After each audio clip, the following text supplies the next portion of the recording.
Allow me to welcome you once again to the Economic Club's annual spring dinner. I would now like to recognize and acknowledge our event sponsors. While they are all listed in the program, I'd like to recognize them anyway in the hope that those of you who are not sponsors will want to be recognized next time. J.P. Morgan Private Bank, represented by David Lawson.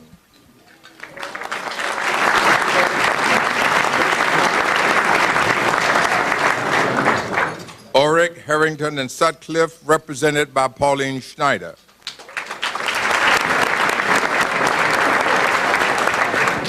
Price Waterhouse Coopers, represented by Chris Simmons.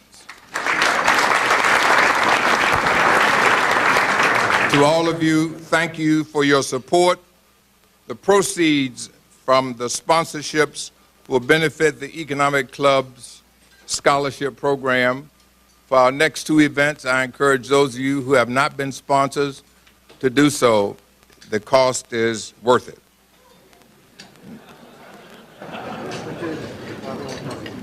Next, in addition to all of you here, we have several special guests this evening whom I'd like to recognize. Please join me in welcoming His Excellency, the Ambassador of Mexico, my friend Arturo Suricon.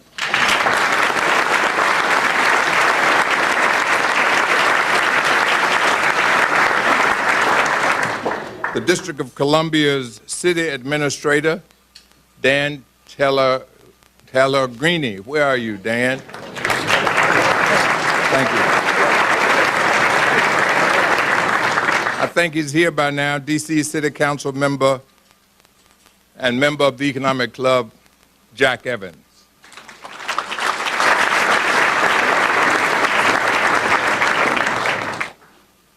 So I'd like to now exercise a little presidential privilege and introduce you to some special guests that are here tonight. Ann and I have 4 children, 3 of whom are here tonight. Vicki Jordan Adams, who works for Hill & Knowlton, Tony Cook Bush, who works for Skadden Arps, and Mercer Cook, who works for Aon Corporation, and our son-in-law, Dwight Bush, the former president of Urban Trust Bank. They're all here, and they're my kids and our kids, so give them a hand.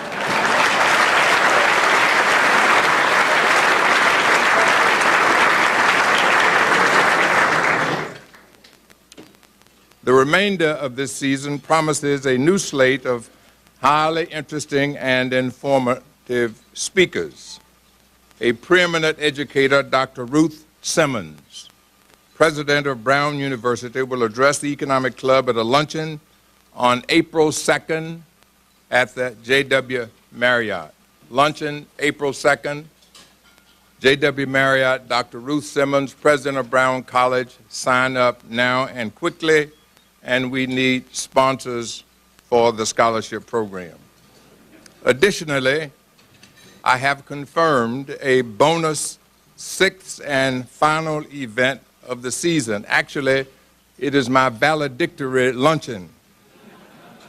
On June 9th, at the Ritz-Carlton Hotel, our speaker will be the chairman of the board and chief executive officer of Google, Dr. Eric Schmidt.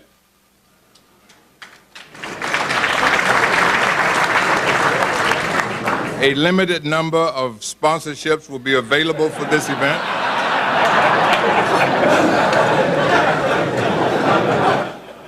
So sign up now. Please see a member of the club staff for details. And as I've said, this is my final event as president of the club, and I expect all of you to be here for Ruth Simmons and for the chairman of the board and CEO of Google. Before I introduce our speaker, I'd like to review the format for this evening. Following our speaker's presentation, he will take questions directly from members from the floor. instead of answering our usual written questions.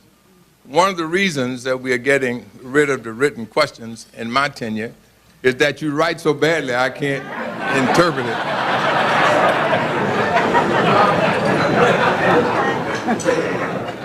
Please wait for a staff member to bring you a handheld mic before you ask your questions. We ask that you identify yourself, including your affiliation, and ask your question succinctly to allow others a chance to ask their questions. And following the program, as usual, coffee and cordials will be provided in the foyer. And now to our speaker. The Economic Club of Washington welcomes James Dimon, the Chairman and Chief Executive Officer of J.P. Morgan Chase, to our forum and dinner here tonight. When I called Jamie to invite him here, he immediately accepted for three reasons, I think. First, Jamie, my wife Ann, and I have been friends for a long time. Ann worked closely with Jamie as a director of Citibank, and I worked with Jamie at American Express. Secondly, Jamie invited me to speak early in his tenure at Bank One. I accepted and went to Chicago and spoke, and Jamie believes in reciprocity. Thirdly, Jamie Dimon is my banker.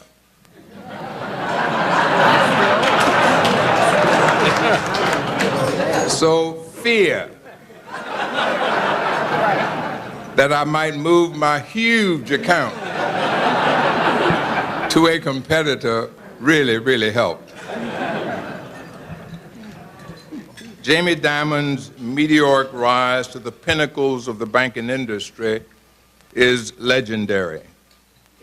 After graduating summa cum laude from Tufts University and the Harvard Business School, he signed on with Sandy Weill, and the two became hugely successful in the financial services industry. Together, they built Citigroup. In 2000, Jamie was tapped to head Bank One. The bank was in the process of losing $1 billion that year. Jamie led a dramatic and stunning turnaround, slashing expenses, reorganizing management, recruiting new talent, writing off bad debts, investing in 21st century infrastructure, and providing the type of leadership that is the making of legends. In 2004, Jamie Dimon was at it again. He engineered the merger of Bank One and J.P. Morgan Chase. Jamie was named president and chief operating officer of the new bank, CEO the following year, and chairman the year after that.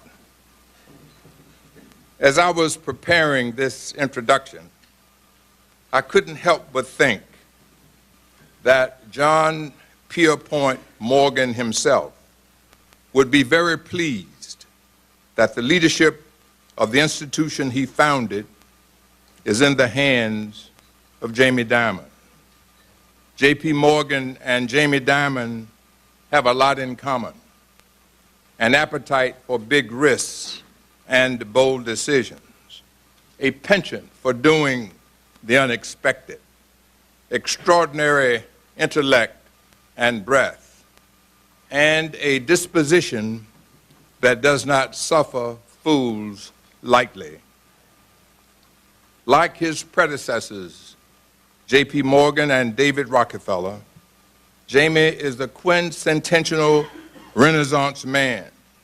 He's an astute business leader. He is a citizen of the world with an uncanny depth of knowledge about our planet. He is a passionate advocate of causes as varied as the United Negro College Fund, the New York University School of Medicine, and the National Center on Addiction and Substance Abuse. Time magazine has called him the rock star of banking. Fortune magazine named him one of the world's most influential bankers of all time. And I am proud to call him my friend. Some of you, mostly my family, have heard me quote an old adage that friendship is the medicine of life. I'm grateful tonight that there is a bottle in my metaphorical medicine cabinet labeled Jamie Dimon. Ladies and gentlemen, my friend, Jamie Dimon.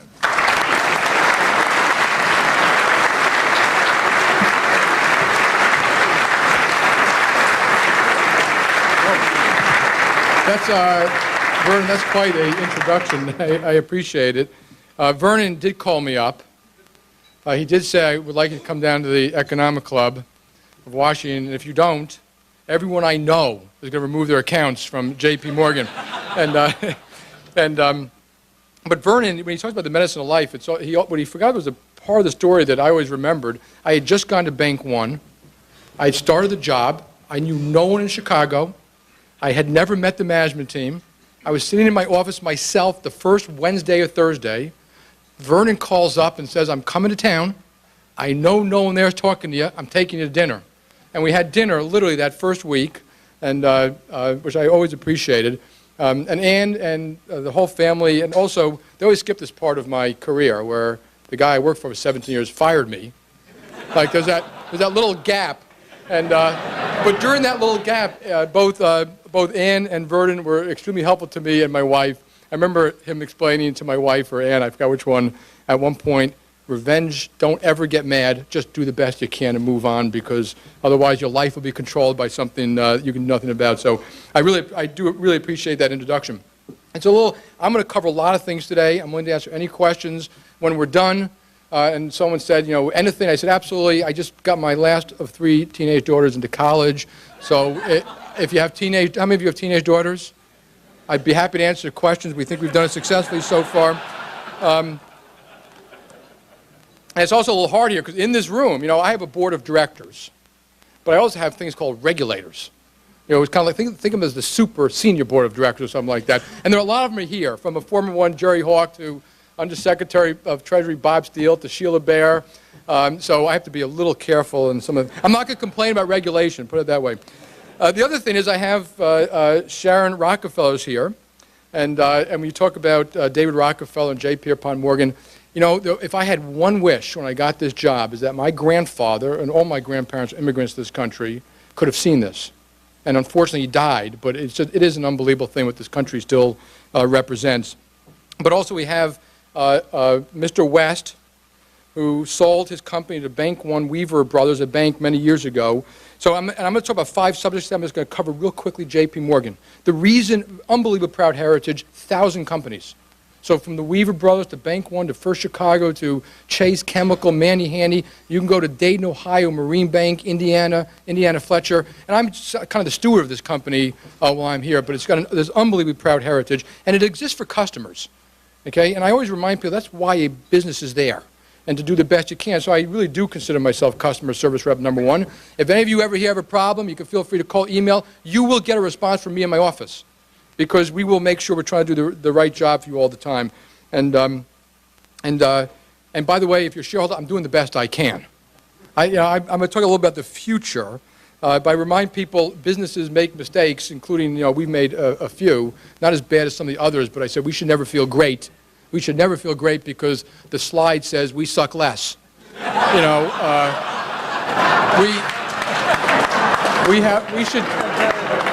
We want to do a great job every day. And so the 5 subjects, I'm going to cover them quickly to leave plenty of time, is the financial crisis. I'm going to cover kind of very briefly all these things, the housing in particular, some major lessons out of it, a little bit about American competitiveness, and one last statement, which is a semi-political statement about corporations. My daughter called me up a while back. She's at college, and she said, "Dad, what's a financial crisis?" And I was really happy because I thought she was reading the paper. And I know the chairman of Gannett is here. And I always got USA Today because I thought I could get my kids to read if there were pictures. It didn't work. So if you have teenage kids, and without trying to be funny, I said, well, it's the thing that happens every 5 or 6 years. And the fact is it does. Okay, we had the '01 internet bubble, and put in the back of your mind when that bubble burst, $4 trillion in market cap was lost. We had the '97 LTCM Asia, we had the '90 kind of real estate savings and loan, '87 market crash, 25% in one day, and the last real recession in this country, 1982.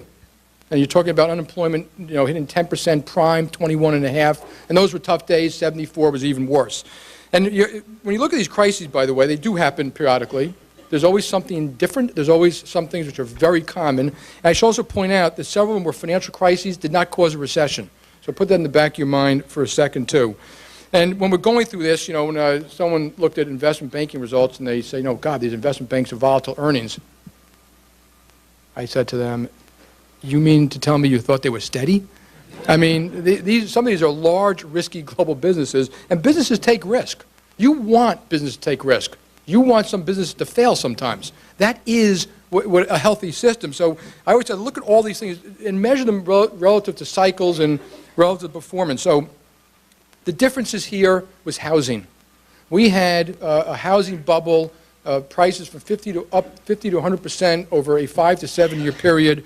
And then, Warren Buffett says when the tide goes out, you see who's swimming naked. The bubble burst, well, it was subprime, CDOs, monolines, SIVs, and it's still going out. But a lot of that's around housing. By the way, total expected losses higher than were initially estimated, maybe $300 billion. Nothing compared to the $4 trillion I mentioned, and nothing compared to some of these other years. So I'm not going to go through that in a lot of detail, but put that back in your mind. What's the same? A lot of volatility. All risky assets reprice, like bond spreads, stuff like that. Short-term funding can become very difficult. That TED spread changes dramatically. There's a lot of fear. And the worst one is that we have the specter of recession. And I want you to separate in your mind a little bit, the financial conditions. So when banks lose money or financial institutions lose money, you shouldn't feel bad for them. Hedge funds, wealthy people, it's not a big deal. What does happen, though, is when they start to create an environment where financial conditions are hard for borrowers. So if you used to be able to get a subprime mortgage, you can't get one now. Actually, J.P. Morgan is still making them, and jumbos. If you used to get a jumbo, it's going to cost you 100 more basis points. And every business in here is paying more for their money. And those financial conditions kind of weigh on, create this higher chance of recession. Don't cause it. Think of it as one factor in there, in addition to oil, sentiment, global trade, company balance sheets. And then you have the specter of recession, which is also now sitting in the markets. So you have a kind of a frozen markets. And, but if you ask me, are we going to be in a recession? I kind of think we're in one. But I'm more of the Yogi Berra school of management, because Yogi Berra said it's really hard to make predictions, especially about the future. I have never, ever seen people really predict the course of the economy. It is really complex. And there are so many positives, negatives, and you can read all the same things I read. But the financial conditions are kind of getting more extreme. And I don't know if they're going to get more extreme. I'll give you a point of view at the end. I will point out for J.P. Morgan, we've always believed in the fortress balance sheet, and I think I've always told people it's not a philosophical bent to be conservative. I always thought you should have a fortress balance sheet in this business, and maybe some of yours, because bad things happen. And a fortress balance sheet is plenty of capital, but it also includes conservative loan loss reserving. I would tell you, I was probably one of the few people trying to add loan loss reserves. The regulators like loan loss reserves. The SEC hates them. Trying to make sure we have real controls on off-balance sheet assets to make sure that your accounting across the board is as conservative as it can be. So at least at this company, we try to be almost as conservative as it can be to protect the company and for environments like this. And I think that's one of the best things you do to be prepared for this kind of environment. The housing crisis, I'm not going to go into detail. Housing prices are down 10 or 12 or 15%, depending where you go. California, Florida, Nevada, much worse. In those states, unemployment has only gone from 4.5% to 6%, kind of surprisingly low to me. But you have predictions by some very smart people that it's going to get a lot worse in housing. Housing down another 10% is kind of the market, but some would say another 25, a total of 35%. That would be so unprecedented, other than the Great Depression. It's really hard to estimate the impact. And I think you do see a lot of things taking place that are trying to fix that, but you do have fairly frozen markets. And the secondary markets are crippled. There's real uncertainty. One of the reasons people aren't buying any mortgages is because you sit to buy a mortgage saying, what's going to happen to housing? What's going to happen to the recession? The uncertainty is so wide, why take the risk? And so until we sort some of this out, it may be hard to figure out what you should own or what you shouldn't own. Banks, believe it or not, we want to keep people in their homes. I mean, this stuff when I read the paper, somehow we want them out. When you foreclose on a home, you lose a lot of value. And besides that, we have to mow the lawns. You know, so a lot of the good banks, I think, are trying very hard to do everything they can to keep people in their homes, and I think that's a critical aspect. I also think a lot of people are handing their keys back. They don't want the house anymore. And I'm going to tell you some of the mistakes we made about how we got to that position. So if I was a regulator, government official, any one of them, I'd be planning right now for a really bad scenario. We don't have the luxury to get around to it and to politicize it if, in fact, it gets much worse. And I'm not going to go through what those are, but I do think there are some things that can help the markets a little bit more, and I'm not asking for a bailout for J.P. Morgan or any other major bank.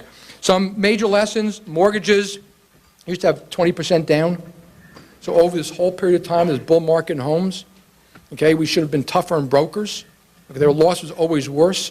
We went from 80 to 85 to 90 to 95% LTV to less documentation, and it was kind of a creeping incrementalism, called bad underwriting, totally to blame. But we didn't see the results because the housing market was so good, there were no losses. So people just did more and more. And when they had no equity in the house, people just leave. In other words, it was no longer a mortgage. It was just, if the house goes up in value, they get the benefit. If they don't, a lot of them walk. So if all these losses, people are simply leaving. Remember, keep in mind, who's losing the money? And I'm a Democrat, and I feel I don't want to kick anyone out of the house, but it's the banks.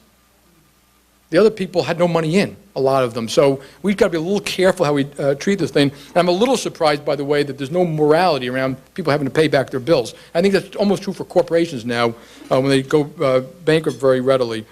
Wall Street has a lot of illiquid products. This is my own guess, and we haven't done the work, but if I was a regulator, bigger parts of investment banks' balance sheets were liquid assets, or they became illiquid, involuntary liquid. CMBS, warehouses, CDOs, subprime, leveraged loans and stuff like that. And for a lot of these folks, when you go through it, they were funded short. So that is the same banking problem we've had over and over and over. Long-dated, illiquid assets funded short. BCM did it in their hedge funds. The CIVs did it. The CDOs did it. They couldn't roll over asset-backed commercial paper. You had a little bit of a crisis. CIVs, honestly, no real business purpose for them. You know, J.P. Morgan didn't get involved in them for a lot of reasons, but I was surprised at the size of them. Most of them were really badly structured. There were some exceptions. And CDO squareds, honestly, it's just too complex. I mean, when you have to run a mainframe all night to do 70,000 Monte Carlo simulations to calculate the value of a security, it's too much. And I'm not going to blame the rating agencies because, honestly, I think they just made the same series of errors here that were made by lots of other people. New products often cause issues. Okay, and by this is the birthing of new products. That's true for equities, FX, Ginnies, repos, and now you have it happening kind of in the subprime securities and the CDOs. And some people think we're going to have in some other new products, more around the settlement and clearance. Valid concern. It is a valid concern. We spent a lot of time trying to make sure we do that right. Someone said to me at a thing I was at, Jamie, don't you worry about SocGen? Like in the recess of your mind, don't you worry about traders and derivatives and stuff like that? And I said, hell, in the back of my mind, it's right here. I mean, if you run one of these companies, you don't worry about that stuff. You're not thinking clearly. And the only good news about SocGen is at least we don't have to listen to the French complain about us that much. A lot of the policies that regulators worry about, and I think the regulators know this, are pro-cyclical. They make it worse. Loan loss reserve at the most benign time in a credit cycle, the lowest loan loss reserves, the lowest capital, the most highest margin you have, and that's true for loan losses, ratings, capital, mark-to-market accounting, and we've got to do something about that. Because once this starts, banks have to cut back, people have to put up loan loss reserves, capital gets removed, and there's very few policy mechanisms that go the other way. I do think in the financial side, by the way, and I don't know for sure, but sometime by the end of this year, I think the financial side will have worked through a lot of this. Meaning there is no more production of leveraged loans, CIVs are being deleveraged, hedge funds are being leveraged, there's no more CMBS, there's no more CDO, supply and demand will meet. That does not mean we won't have a serious event in housing and in a recession. but some of this is working itself out. My guess is it's about 50% done, and some of it rather quickly. A lot of these problems that pop up have been resolved. American competitiveness, I'm not going to talk about the short term. The short term, people talk about IPOs and accounting and Sarbanes-Oxley and litigation, all legitimate, but I would never stand in front of an audience and say, that's why JP Morgan is not doing well. It may cost us a little bit more money, reduce our ROE a little bit, but that's not the reason. I do want to talk about the long term. And I think this is really serious. It's not going to affect me while I'm at JP Morgan. It will affect the future and health of this country. I'm going to ask you, I'm going to be an interactive question real quick. And you got to be honest. How many of you were really ticked off about the price of gas? Raise your hands, you're really ticked off. Now be honest. Okay, you don't have the right to be. No one knows what it costs. You don't refine it. It's cheaper than that bottled water over there. We're digging 10,000 feet into oceans to bring it up. And we don't have a policy. Or someone said to me, we have a policy. It was by default in energy. So we've known since 1974 or 19, whatever year it was, we haven't had a policy other than by default. And I put energy and environment together, okay?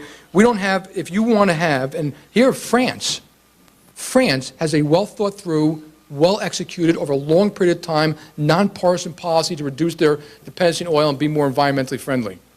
Brazil has had an energy policy. The United States does not. And I would put in this category, by the way, of the major issues that can actually hurt this country dramatically: energy and environment, education, secondary education, infrastructure from power grids to railroads, medical, pension. I'm going to talk about trade in a second.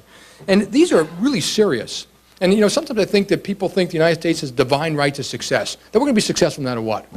This is God's country and we're going to be successful. If we don't get these things right, it is not true. And most good policy would be, needs to be thoughtful, based on analysis, facts, nonpartisan, done over a long period of time.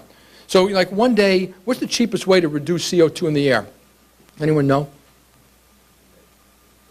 It's insulation in the home.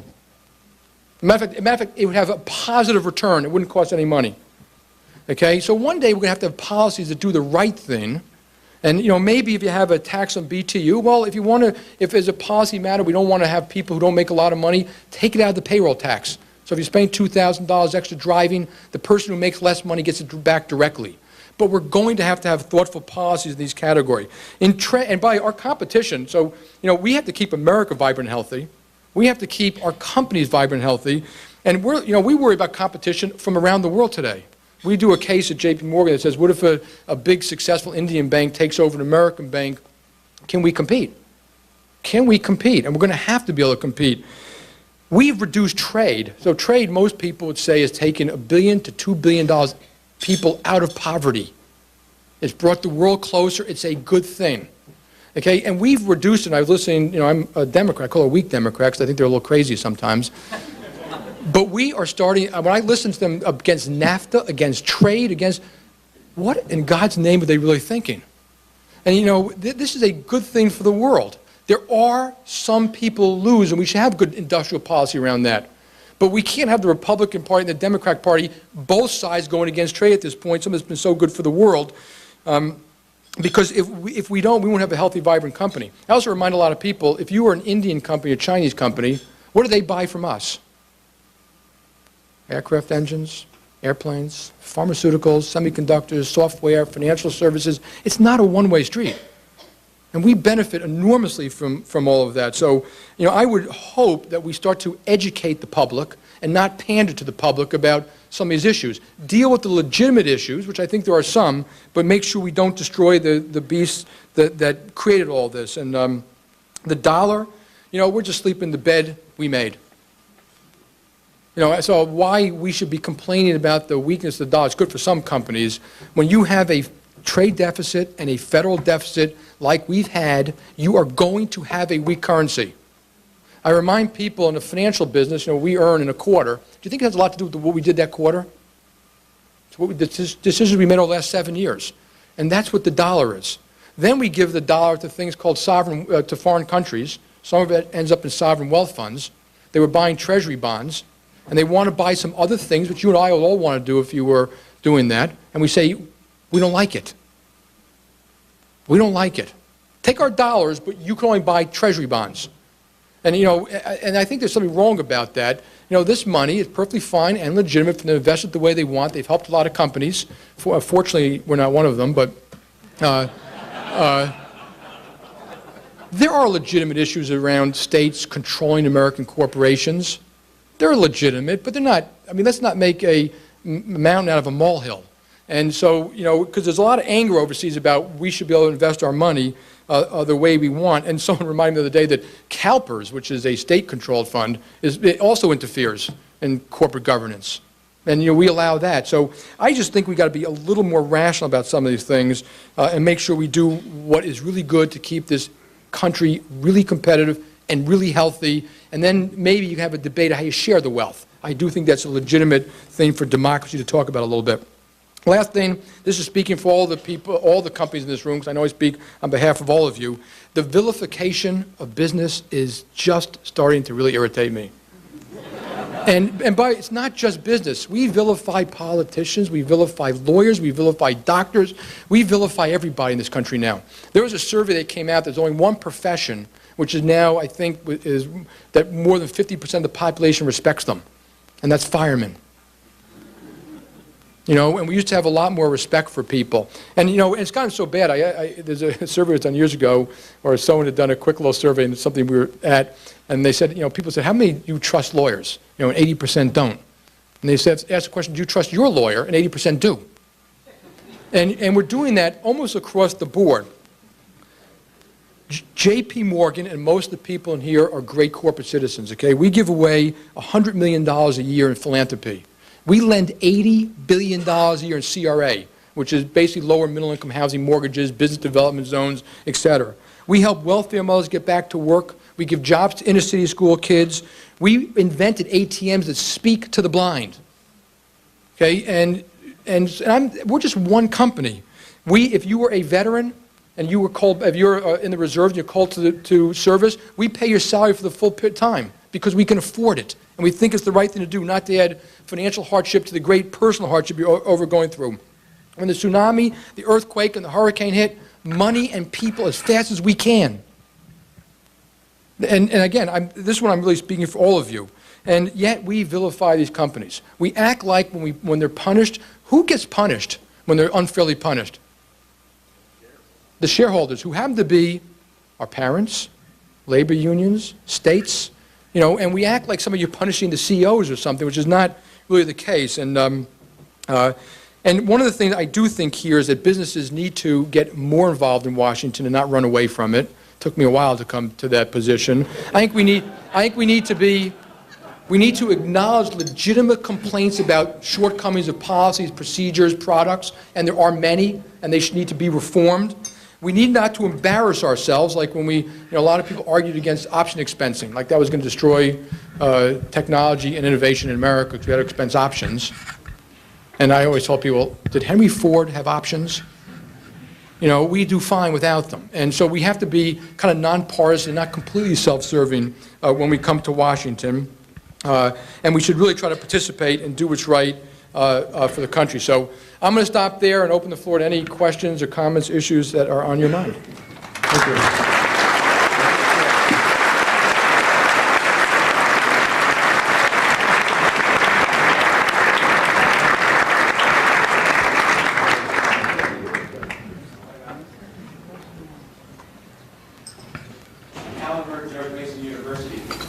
Gave the regulators and the rating agencies a pass when you talked about the financial crisis.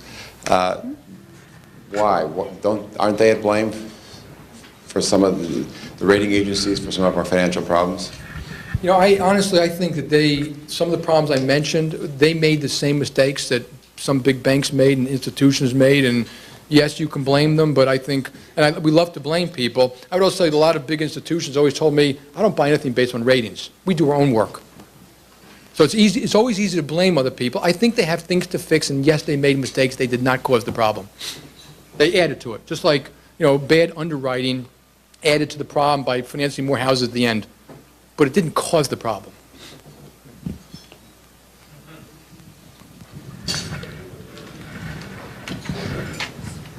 There's Mike. Jack Limpert, the Washingtonian. As a Democrat, what differences do you see between Senators Obama and Clinton? You know, as a Democrat, you know, first of all, I think they're both, it seems to me, to be very qualified individuals, hardworking. Other than that, I'm not going to answer the question.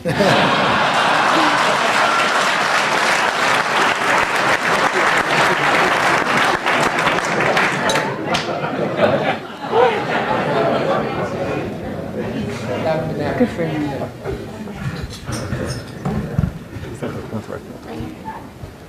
Right there. Dinesh Sharma, Washington Business Group. Simple question. Are we in recession or are we not?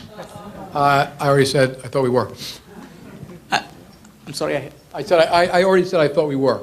Okay. But look, I'm not a seer of recessions. I don't know. But it looks to me that what we're in right now, most people would probably call that Thanks. recession. Yeah.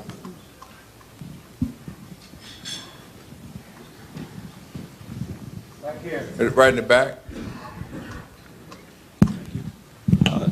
Tom Frank, Chevy Chase Trust. Jamie, one of America's great exports over the last 20, 30 years has been financial sophistication. As you look around the world, how do you see that competitive landscape changing? And what parts of the world or countries do you think get that and are ramping up to be our competitors there? It's a very good question. I still think this country, not just in financial sophistication, even though some of the things didn't work exactly right, but in innovation, technology, use of technology is still exceptional. But I think it would be a mistake to think that the Indian companies aren't doing it, the Chinese companies aren't doing it, that European companies aren't doing it, that companies in Brazil aren't doing it. They're all getting better. And that is a good thing for the world. It'll create more for the world, but it's going to create a lot of tougher competition for us. So when we make a map for our board of future competition, we always mention those as being out there. Can we get a mic here?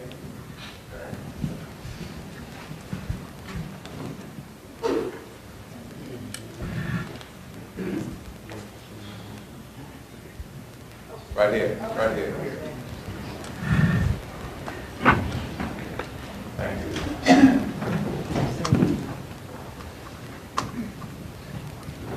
You mentioned that we should not vilify businesses, but over the last few years, it seems like that we have moved away from the principles of good business and focused on the immediate and maybe the projections of what we say. Can business turn around and correct this image so that we can get back to maybe looking at a balance sheet and not focusing on what the immediate results are and get to the points where we respect our businesses? Yeah, so I think, first of all, when you blanket the brush of businesses, I can say, I can make any blanket. I think it's unfair. I don't think any one of us who are thinking, thoughtful people should blanket corporations, people of color, women, men. We're not all the same. There are some fabulously good people that do exactly what you say. There's some who didn't, who are going to change. And so I think most of the business people I deal with are exceptionally have high integrity, and no, it's not all about earnings. It's about building a company over a long period of time. And there's some great standards for all of us. There's some companies that have been doing it year in and year out for a long period of time, and we study them because we think we can learn a lot from paying attention to those companies. It's Rob Duggar, Tudor Investment Corporation. Clients of yours and do a lot of business with you. A central aspect of this contraction that we're going through is a effective shutdown of foreign capital coming into this country. They've just basically ceased buying the securitized private assets that we used to sell. And this has cut off an enormous amount of credit. What steps do we need to take as a country to regain the confidence of these foreign investors? Yeah, so I actually don't completely agree with that, because foreign investors have put tens of billions of dollars into American banks and investment banks. They still buy, from what we can see, a lot of treasuries. They've become a lot more conservative about mortgages, but not just them. I'd say it's everybody. In fact, I sit in a room like this and people talk like the banks and the foreign investors, but people have told me I got rid of all my money funds, I sold all my commercial paper, I'm not doing any of this anymore, I'm putting my money in T-bills. So it kind of gets pulled out of the system by us. People acting completely rationally on their own. That's kind of part of this pro-cyclical thing I'm speaking about. This has happened almost every single time, and most of those crises I mentioned has happened. So I think they'll come back. The yield curve helps. We've got, I think, fiscal policy is going to help. Monetary policy is going to help. Getting paid a lot more to go long or take risks is going to pay, and a steep yield curve is going to help. But it may just take a while to repair. There's no magic to it, unfortunately. Hi, my name is Bill Mutra, and I'm with Holland & Knight, a law firm. You mentioned that we have a weak dollar primarily because of our our balance of trade deficit and our deficit spending. Are two of the causes. It's very complex. Assuming we don't correct these in the near term and we have a prolonged time when these two events are occurring and we have a weak dollar relative to world currencies, what effect do you see that having on our economy over a longer period of time? Yeah, so I just reiterate, the point is the dollar, you want a strong dollar. But a strong dollar is based upon having a strong economy, which is based on good fiscal and monetary policies over an extended period of time. And that's what we're paying the price for. The weakness of the dollar, if you went company by company, some companies are doing great because the dollar's down. And, and you can name one after another. The agricultural business is doing great because of the commodity prices. So there are people it helps repair by having a weaker dollar. But that's why you don't have the Secretary of Treasury saying they want it, because it basically means you had a weak economy. So the stronger the economy, the better the policies, the stronger the dollar, and the quicker we get there, the better. Remember, the strength of the dollar is looking forward at not just interest rates, but about, when will the economy recover? Hi, Renthia Rost from Geico. How long will the slide exist in the housing market? You say we're at 10 to 15% of value. Do you see it rebounding in the next cycle? I honestly don't know. And, we do scenarios that if there's a very smart analysis done, I forgot who did it, that shows if you take new home construction, the fact that 1 million or 1.5 million more homes are needed, American population is growing by 3 or 4 million a year, the destructions of homes, the inventory, the purchasing, the availability to buy, that'll be sometime the first or second quarter of next year that supply and demand will balance out. And with the big caveat that really does depend on whether or not we have a recession and how bad that recession gets. And that will obviously make it longer if the recession is worse. Tim Coughlin, Edgemore Investment Advisors. Would you comment on the job that the Federal Reserve is doing under its new chairman and how effective you think it is? Yeah, I think that they are very smart, thoughtful people. I think that they're trying to come up with new ways to finance and deal with these problems, like I won't go through them all, the TAF, the thing they did yesterday. They've reduced rates dramatically. They obviously can reduce them more if they think it's necessary. So I think they're doing as almost as good a job as you can think. The only complaint I've heard people is that they could have done that 2 weeks earlier. I'm just not sure the 2 weeks would have mattered that much, except maybe a little bit psychologically. But I think that they're fully engaged in trying to understand and how to help ameliorate, mitigate any real bad downside. Right there. Hello, my name is Jeff Neal, a real estate investor here in town. And unlike the president of our club, I'm thinking about moving my vast fortune into your bank. But the answer to the question will be a factor in that decision.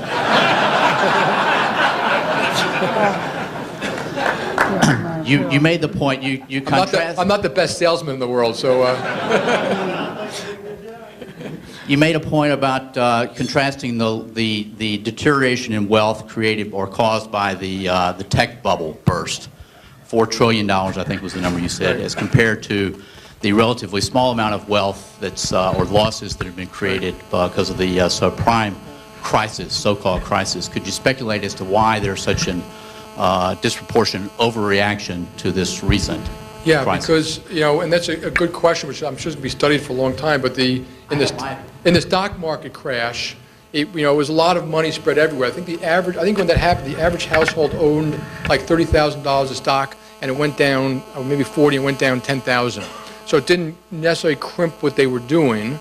It didn't cripple financial institutions. This one is hitting directly institutions, and there's a little bit of that multiplier effect. If they lose money, they can lend a lot less money, like 8 times less.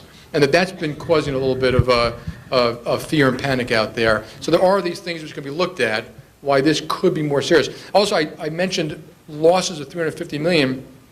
The market losses have been far more than that. So that these subprimes ended up in a lot of securities, people won't touch the securities at all. And so you can argue that there have been far bigger losses than 300 because people don't want to have anything to do with those securities, or they have to be paid a lot more to buy them. 2 more questions, one here and one here. Bill Benzel, I'm with the National Foundation for Credit Counseling. One of the... I hope you're hiring. Yes. Very rapidly.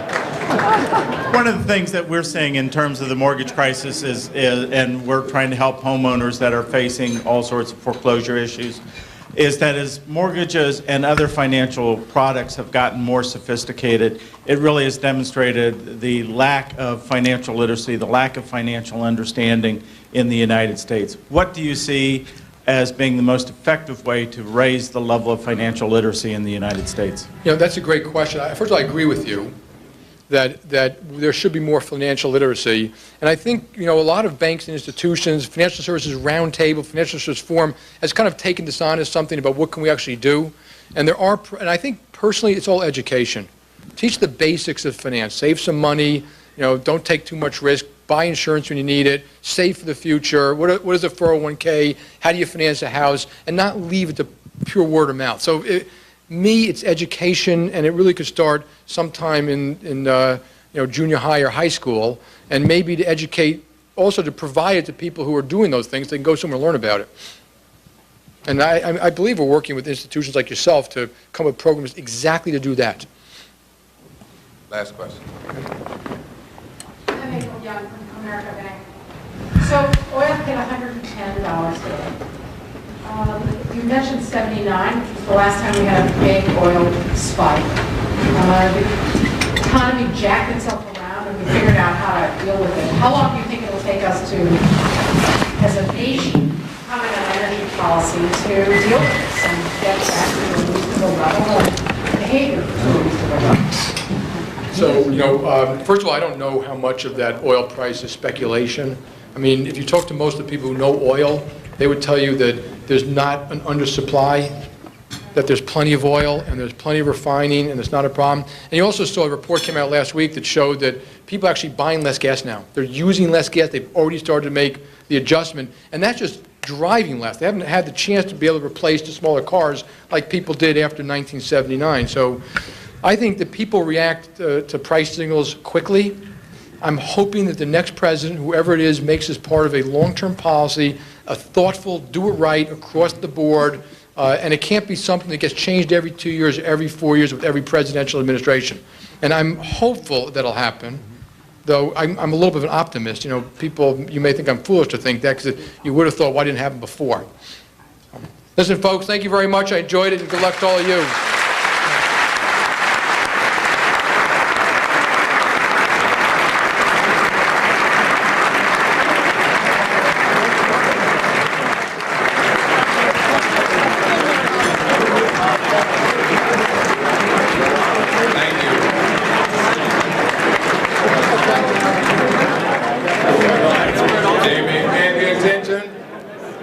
Attention, please. Jamie, when I asked you to come, I forgot to tell you that there's no honorarium. But I don't think money is your problem. So, in grateful appreciation for your spectacular presentation tonight, would you receive this from us here with our thanks and gratitude?